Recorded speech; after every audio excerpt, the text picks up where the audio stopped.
coach, favorite trainer with a belt buckle. Today we're giving you a sneak peek into our online internship with Dr. Andy Galpin. He goes over the tenets for success. Begins by showing up. Over 20 years ago, he had an awesome opportunity for an internship. And now look at where he is today. If you're not familiar with him, make sure to check him out. If you're not familiar with Show Up Fitness, it's where great trainers are made. We have an online internship where you get to ask professionals to help you with your programming, anatomy, social media growth. We also have weekend seminars all over the world. And we have a hands-on, in-person 2-month internship in Texas and Southern California. Comment, like, subscribe. Let us know what you think. Keep showing up. Resources at all. I liked one of your comments to someone. You were doing a little professor Q&A, and someone was asking, what's it going to take to be a good strength and conditioning coach? And as you alluded to earlier, you were talking about how it's, you can't just get a piece of paper and then go in there and all of a sudden you think you're going to be great. You need to, work with people. But you said something was really great. You said, be relentless. So what would be that little elevator speech that you would give to a new aspiring strength and conditioning who's talking with, someone who's been doing this for a while? What would you give them? Yeah, a handful of things. Every time I get people reaching out with these kind of like career advice questions, it's always the same answer. So for number one, like you already said, relentless. That's it, right? This field is bred on people who are simply ready to outwork everyone else. Now, that doesn't mean you have to have the lifestyle that it used to be. I mean, you probably know. Like 20 years ago, if you want to be a strength conditioning coach, you were getting up at 4 a.m., you were getting home at midnight, and you were on call 24/7, 7 days of holidays, right? That doesn't exist anymore. It was totally untenable, just not sustainable. That's not the lifestyle anymore. But if you want to get in, you want to work with professional athletes. I remember actually when I was in college, I was super fortunate. I got to go to the University of Washington and spend a couple hours just following Bill Gillespie around. Bill Gillespie is in his 60s and just bench pressed 1,100 pounds this weekend, I think. So he's a monster, Division I football strength conditioning coach. And I went up there, and it was like one of the coolest things that ever happened to me. But he basically was like, I was like, yeah, I want to be, I think, a strength coach for, elite athletes, football players, division athletes. And he just looked at me. I mean, this college kid that I'm not physically imposing at all. And he was just like, yeah, you and every other kid in the country. Why the hell would I ever pick you? And he walked away.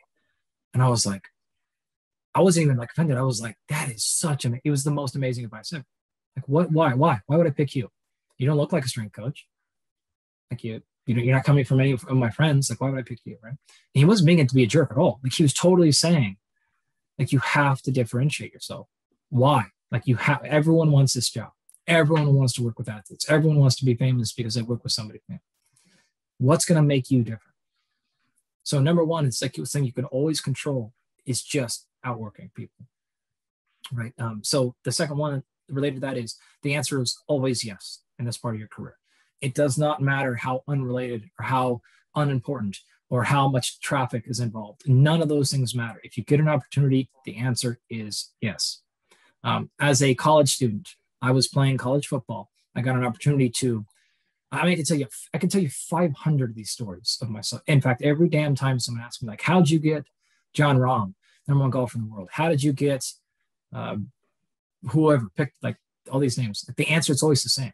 It's always, I did 3,000 things. I did them way better than I had to. I did them early. I got them in way before I was contracted to do paid or unpaid. And 490 of those times, it didn't matter. But one of those times, it did. And that's who I got to do this, right? So you don't know. You have no idea if it's that person in the grocery store you're going to interact with. You don't know if that's the person you helped after hours. You have no idea who that one person's like, oh, do you know my cousin is the owner of the Rams? Like, what? Yeah. Like all of my stories are like that. All of them. How I got with my first training professional athletes with Mark Verstegen, early 2000s when these things didn't exist. Like all of these were because of 3 steps before that. It's something to somebody who didn't matter. And I wasn't getting paid for it probably.